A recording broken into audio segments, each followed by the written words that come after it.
નમસ્કાર મિત્રો, આજે આપણે ચૂંટણી ફોર્મ પર વિગતવાર ચર્ચા કરવા જઈ રહ્યા છીએ. કેમ કે ચૂંટણી પંચ દ્વારા ગુજરાતમાં કુલ અલગ અલગ અંદાજિત 9024 જેટલી બેઠકો માટે 26 એપ્રિલ 2026 ના રોજ મતદાન થશે અને મતગણતરી 28 એપ્રિલ 2026 ના રોજ હાથ ધરાશે.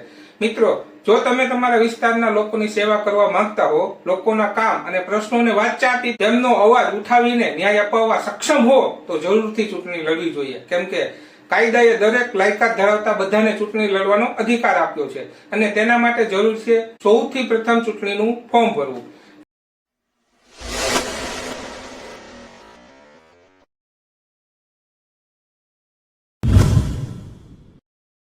ચૂંટણીનું ફોર્મ ભરતી વખતે કઈ બાબત ધ્યાનમાં રાખવી જોઈએ, કયા કયા ડોક્યુમેન્ટ જરૂરી છે, કયા નિયમો ફરજિયાત છે અને ફોર્મ ભરતી વખતે થતી મોટી ભૂલો કઈ છે, આ બધું આજે આપણે વિગતવાર સમજીશું. ઘણીવાર લોકો ચૂંટણી લડવાના ઉત્સાહમાં ઉમેદવારી ફોર્મ ભરી દે છે, પરંતુ નાની નાની ભૂલોના કારણે તેમનું ફોર્મ સીધું રદ થઈ જાય છે. ત્યારબાદ તેઓ કહે છે અમારી ઉમેદવારી કેમ રદ થઈ, પરંતુ હકીકતમાં કારણ એ હોય છે કે તેઓએ નિયમોનું પાલન કર્યું નથી અથવા જરૂરી દસ્તાવેજો પૂરા આપ્યા નથી. આ વિડીયો ખાસ કરીને ગ્રામ પંચાયત, તાલુકા પંચાયત, જિલ્લા પંચાયત, નગરપાલિકા અને મહાનગરપાલિકા ચૂંટણી માટે ઉપયોગી રહેશે. કારણ કે તમામ ચૂંટણીમાં ઉમેદવારી ફોર્મ ભરતી વખતે લગભગ સમાન પ્રકારના નિયમો લાગુ પડે છે. આ નિયમો સામાન્ય રીતે ઇલેક્શન કમિશન ઓફ ઇન્ડિયા અને રાજ્ય ચૂંટણી આયોગ દ્વારા નક્કી કરવામાં આવે છે. તેથી ઉમેદવાર તરીકે તમારે આ નિયમો સમજવા ખૂબ જરૂરી છે. સૌપ્રથમ સમજીએ કે ચૂંટણી ફોર્મ ભરવાનું મહત્વ શું છે. ચૂંટણી ફોર્મ એટલે ઉમેદવારીનો આધાર. તમે ચૂંટણી લડી શકો કે નહીં તે આ ફોર્મ પર નિર્ભર રહે છે.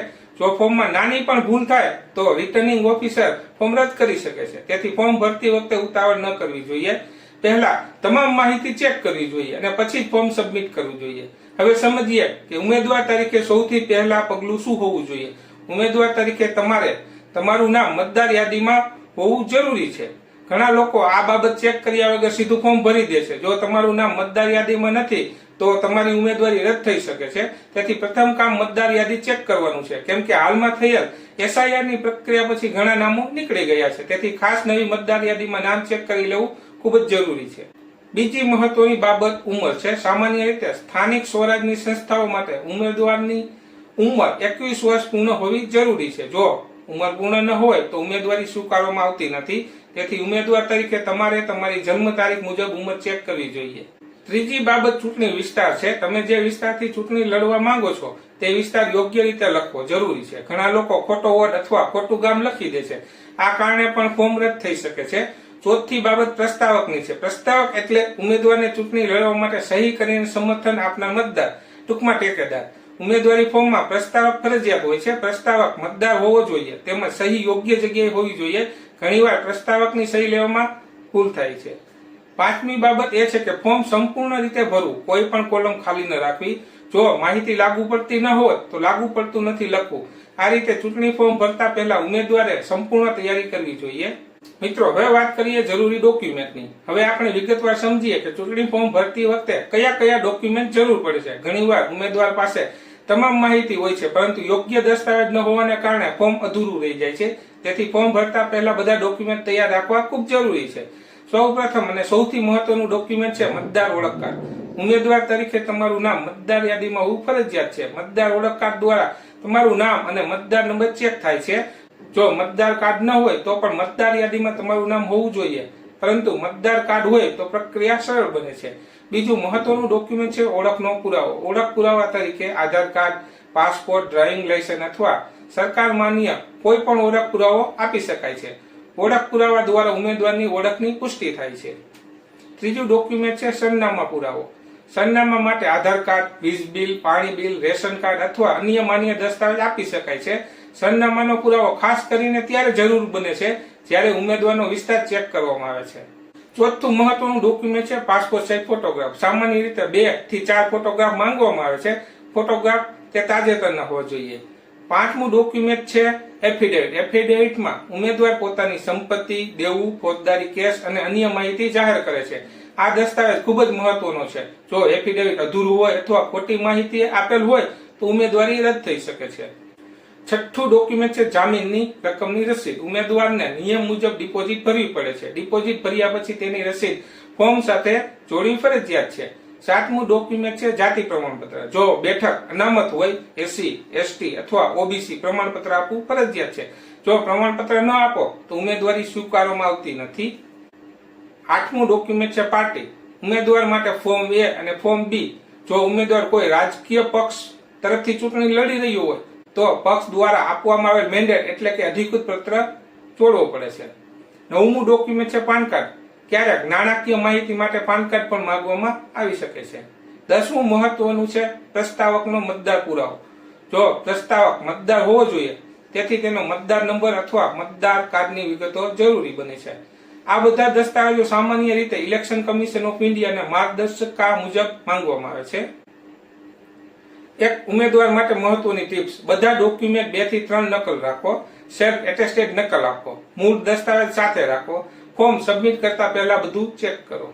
મિત્રો, હવે વાત કરીએ ફરજિયાત નિયમોની. હવે આપણે સમજીએ કે ચૂંટણી ફોર્મ ભરતી વખતે કયા નિયમો ફરજિયાત છે. ઘણા ઉમેદવાર દસ્તાવેજો તો જોડે છે પરંતુ ફરજિયાત નિયમોનું પાલન કરતા નથી. તેમનું ફોર્મ રદ થઈ જાય છે. તેથી નિયમો સમજવા ખૂબ જરૂરી છે. સૌપ્રથમ ફરજિયાત નિયમ છે કે ઉમેદવાર મતદાર તરીકે નોંધાયેલ હોવો જોઈએ. ઉમેદવારનું નામ મતદાર યાદીમાં હોવું જરૂરી છે. જો નામ ન હોય તો ઉમેદવારી સ્વીકારવામાં આવતી નથી. બીજો ફરજિયાત નિયમ ઉંમરનો છે. સ્થાનિક સ્વરાજની સંસ્થાઓ માટે સામાન્ય રીતે ઉમેદવારની ઉંમર ઓછામાં ઓછી 21 વર્ષ હોવી જરૂરી છે. ઉંમર પૂર્ણ ન હોય તો ઉમેદવારી રદ થઈ શકે છે. ત્રીજો ફરજિયાત નિયમ યોગ્ય નોમિનેશન ફોર્મનો છે. જુદી જુદી ચૂંટણી માટે જુદા જુદા ફોર્મ હોય છે. ખોટું ફોર્મ ભરશો તો ઉમેદવારી રદ થઈ શકે છે. ચોથો ફરજિયાત નિયમ પ્રસ્તાવકનો છે. ઉમેદવારી ફોર્મમાં પ્રસ્તાવક ફરજિયાત છે. પ્રસ્તાવક મતદાર હોવો જોઈએ. તેની સહી ફરજિયાત છે.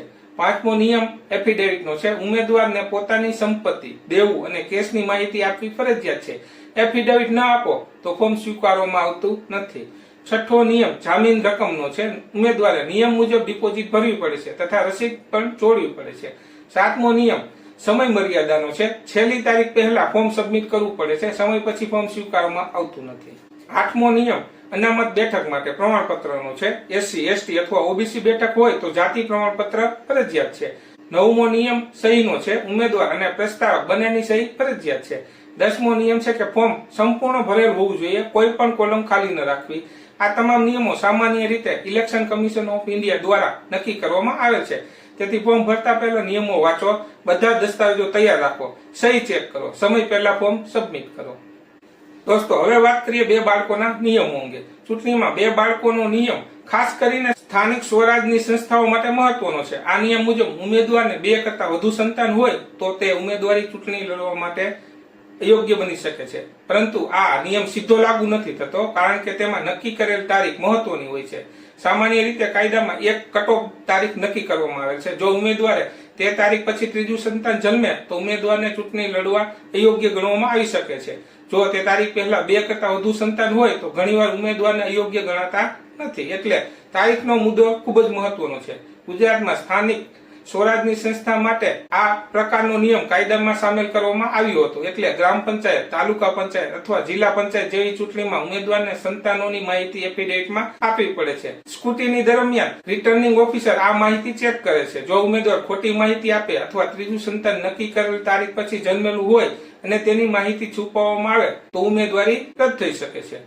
આ નિયમનો હેતુ પરિવાર નિયોજનને પ્રોત્સાહન આપવાનો છે. ઉમેદવાર તરીકે ફોર્મ ભરતી વખતે સંતાનોની સંખ્યા અને જન્મ તારીખ સાચી રીતે દર્શાવવી જરૂરી છે. ખોટી માહિતી આપવી કાયદેસર ગુનો ગણાય છે. તેથી ઉમેદવારે ફોર્મ ભરતી વખતે ઉતાવળ ન કરવી. એફિડેવિટમાં સાચી માહિતી આપવી જોઈએ. આ પ્રકારના નિયમો સામાન્ય રીતે રાજ્ય કાયદા અને માર્ગદર્શિકા મુજબ લાગુ પડે છે અને તેની અમલવારી સંબંધિત ચૂંટણી સત્તા દ્વારા કરવામાં આવે છે. તેથી ઉમેદવાર તરીકે ચૂંટણી લડતા પહેલા સંબંધિત ચૂંટણી નોટિફિકેશન અને નિયમો ચોક્કસ ચેક કરવા જોઈએ. દોસ્તો, હવે વાત કરીએ ફોર્મ ભરતી વખતે થતી મોટી ભૂલો અંગે. હવે આપણે સૌથી મહત્વના ભાગ પર આવીએ છીએ. ચૂંટણી ફોર્મ ભરતી વખતે થતી મોટી ભૂલો દરમિયાન ચૂંટણી ફોર્મ ભરતી વખતે થતી મોટી ભૂલો ઘણીવાર ઉમેદવાર પાસે બધા દસ્તાવેજો હોય છે પરંતુ નાની ભૂલોના કારણે તેમનું ફોર્મ સીધું રદ થઈ જાય છે. તેથી આ ભૂલો સમજવી ખૂબ જરૂરી છે. આ સૌપ્રથમ મોટી ભૂલ છે નામ અને વ્યક્તિગત વિગતોમાં મિસમેચ. ઘણા ઉમેદવારો પોતાનું નામ કાર્ડ મુજબ નથી લખતા. ક્યારેક પિતાનું નામ અલગ રીતે લખાય છે. ઉદાહરણ તરીકે મતદાર યાદીમાં નામ રમેશભાઈ પટેલ છે, ફોર્મમાં લખ્યું રમેશ પટેલ. આ નામમાં મિસમેચ છે તથા ક્યારેક સરનામું અધૂરું લખાય છે. આ નાની ભૂલો પણ ગંભીર બની શકે છે. બીજી મોટી ભૂલ છે મતદાર યાદીમાં નામ ચેક ન કરવું. ઘણા ઉમેદવારો સીધું ફોર્મ ભરી દે છે. જો મતદાર યાદીમાં નામ ન હોય તો ઉમેદવારી રદ થઈ શકે છે. ત્રીજી મોટી ભૂલ છે પ્રસ્તાવકની ખોટી માહિતી. પ્રસ્તાવક મતદાર ન હોય તો ફોર્મ રદ થઈ શકે છે. ઘણીવાર પ્રસ્તાવકની સહી લેવામાં પણ ભૂલ થાય છે. ચોથી મોટી ભૂલ છે એફિડેવિટ અધૂરું આપવું. ઉમેદવાર પોતાની સંપત્તિ અથવા દેવું જાહેર કરતો નથી. ક્યારેક નોટરી કરાવ્યા વગર એફિડેવિટ આપવામાં આવે છે. આ ગંભીર ભૂલ ગણાય છે. પાંચમી મોટી ભૂલ છે ફોર્મ અધૂરું રાખવું. ઘણા ઉમેદવાર કેટલાક કોલમો ખાલી રાખે છે. આ કારણે ફોર્મ અધૂરું ગણાય છે. છઠ્ઠી મોટી ભૂલ છે ખોટું ફોર્મ ઉપયોગમાં લેવું. જુદી જુદી ચૂંટણી માટે જુદા જુદા ફોર્મ હોય છે. ખોટું ફોર્મ ભરવાથી ઉમેદવારી રદ થઈ શકે છે. સાતમી મોટી ભૂલ છે જામીન રકમ ન ભરવી. નિયમ મુજબ ડિપોઝિટ ભરવી ફરજિયાત છે. રસીદ જોડવી પણ જરૂરી છે. આઠમી મોટી ભૂલ છે સહી ન કરવી. ઉમેદવાર પોતાની સહી કરવાનું ભૂલી જાય છે અથવા પ્રસ્તાવક સહી કરતો નથી. નવમી મોટી ભૂલ છે સમય પછી ફોર્મ આપવું. છેલ્લી તારીખ પછી ફોર્મ સ્વીકારવામાં આવતું નથી. દસમી મોટી ભૂલ છે અનામત બેઠક માટે પ્રમાણપત્ર ન આપવું. એસસી એસટી અથવા ઓબીસી બેઠક હોય તો પ્રમાણપત્ર ફરજિયાત છે. મિત્રો, હવે આપણે પ્રેક્ટિકલ રીતે સમજીએ કે ઉમેદવાર કેવી રીતે ચૂંટણી ફોર્મ ભરે અને કઈ રીતે સંપૂર્ણ પ્રક્રિયા થાય છે. આ ભાગ ખૂબ મહત્વનો છે કારણ કે અહીં આપણે સ્ટેપ બાય સ્ટેપ સમજશું. માનો કે કોઈ ઉમેદવાર ગ્રામ પંચાયત ચૂંટણી લડવા માંગે છે. સૌથી પહેલા તે ઉમેદવાર મતદાર યાદી ચેક કરે છે. તે ખાતરી કરે છે કે તેનું નામ મતદાર યાદીમાં છે. ત્યારબાદ તે પોતાની ઉંમર ચેક કરે છે કે 21 વર્ષ પૂર્ણ થયા છે કે નહીં. પછી ઉમેદવાર નક્કી કરે છે કે કયા વોર્ડમાંથી ચૂંટણી લડવી છે. તે વિસ્તારની માહિતી મેળવે છે. ત્યારબાદ તે પ્રસ્તાવક નક્કી કરે છે. પ્રસ્તાવક તે વિસ્તારનો મતદાર હોવો જોઈએ.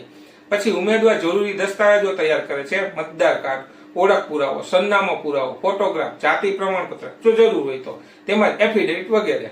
આ પછી ઉમેદવાર નોમિનેશન ફોર્મ મેળવે છે. તે ફોર્મમાં પોતાનું નામ, પિતાનું નામ, સરનામું, વિસ્તાર, મતદાર નંબર વગેરે વિગતો ભરે છે. પછી પ્રસ્તાવકની વિગતો ભરીને તેની સહી લે છે. ત્યારબાદ ઉમેદવાર પોતાની સહી કરે છે. પછી ઉમેદવાર એફિડેવિટ તૈયાર કરાવે છે. નોટરી એડવોકેટ પાસે સહી કરાવે છે. પછી ઉમેદવાર ડિપોઝિટ ભરે છે અને તેની રસીદ મેળવે છે. પછી બધા દસ્તાવેજો સાથે ફોર્મ જોડે છે. પછી ફોર્મ સબમિટ કરતા પહેલા ફરીથી ચેક કરે છે. પછી સમય મર્યાદા પહેલા રિટર્નિંગ ઓફિસર પાસે ફોર્મ સબમિટ કરે છે. જો આ પ્રક્રિયા દરમિયાન જો કોઈ ભૂલ થાય તો ઉમેદવારી રદ થઈ શકે છે. આ સમગ્ર પ્રક્રિયા સામાન્ય રીતે ઇલેક્શન કમિશન ઓફ ઇન્ડિયા અને રાજ્ય ચૂંટણી આયોગના નિયમો મુજબ થાય છે. તેથી મિત્રો, ફોર્મ સબમિટ કરતા પહેલા કોઈ અનુભવી વ્યક્તિને બતાવો. બધી જ નકલો તૈયાર રાખો. મૂળ દસ્તાવેજ સાથે રાખો. સમય પહેલા સબમિટ કરો. ચૂંટણી ફોર્મ ભરવાની પ્રક્રિયા સરળ છે પરંતુ યોગ્ય સમજણ જરૂરી છે. પ્રથમ ઉમેદવારે ચૂંટણી જાહેર થાય ત્યારબાદ તૈયારી શરૂ કરવી જોઈએ. ચૂંટણી જાહેર થયા બાદ નોટિફિકેશન આવે તેમાં નોમિનેશન ફોર્મ ભરવાની તારીખ, છેલ્લી તારીખ અને સ્કૂટીની તારીખ આપવામાં આવે છે. ઉમેદવારે આ તમામ તારીખો ધ્યાનમાં રાખવી જોઈએ. પછી ઉમેદવાર મતદાર યાદી ચેક કરે, નામ, મતદાર નંબર અને વિસ્તાર ચેક કરે. જો કોઈ ભૂલ હોય તો પહેલા સુધારો કરાવવો જોઈએ. પછી ઉમેદવાર નોમિનેશન ફોર્મ મેળવે છે. ફોર્મ ભરતા પહેલા તેને ધ્યાનથી વાંચે. ફોર્મ ઉતાવળમાં ન ભરવું જોઈએ. તો મિત્રો, આજે આપણે ખૂબ જ મહત્વની માહિતી જાણી. ચૂંટણી ફોર્મ ભરતી વખતે કઈ બાબતો ધ્યાનમાં રાખવી, કયા કયા ડોક્યુમેન્ટ જરૂરી છે, કયા નિયમો ફરજિયાત છે અને ફોર્મ ભરતી વખતે થતી મોટી ભૂલો કઈ છે, આ બધું આપણે વિગતવાર સમજ્યું. તેથી શોર્ટમાં કહું તો ચૂંટણી ફોર્મ ભરતી વખતે સૌથી પહેલા ઉમેદવારે મતદાર યાદી ચેક કરવી જોઈએ. નામ, વિસ્તાર અને મતદાર નંબર સાચા હોવો જોઈએ. ત્યારબાદ ઉમેદવારની ઉંમર નિયમ મુજબ હોવી જોઈએ. પછી યોગ્ય નોમિનેશન ફોર્મ મેળવવું જોઈએ.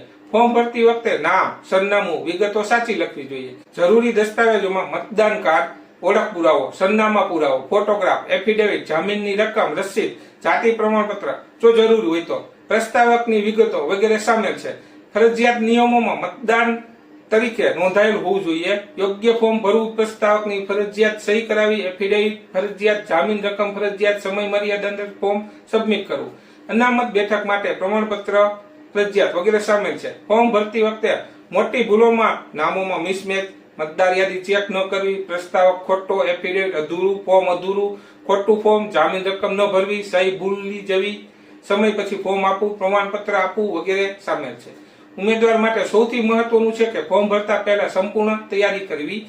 બધા જ દસ્તાવેજો તૈયાર રાખવા, ફોર્મ ચેક કરી, સહી કરવી, સમય પહેલા સબમિટ કરવું ફોર્મ. આ તમામ માર્ગદર્શિકા સામાન્ય રીતે ઇલેક્શન કમિશન ઓફ ઇન્ડિયા અને સંબંધિત ચૂંટણી સત્તાધિકારી દ્વારા નક્કી કરવામાં આવે છે.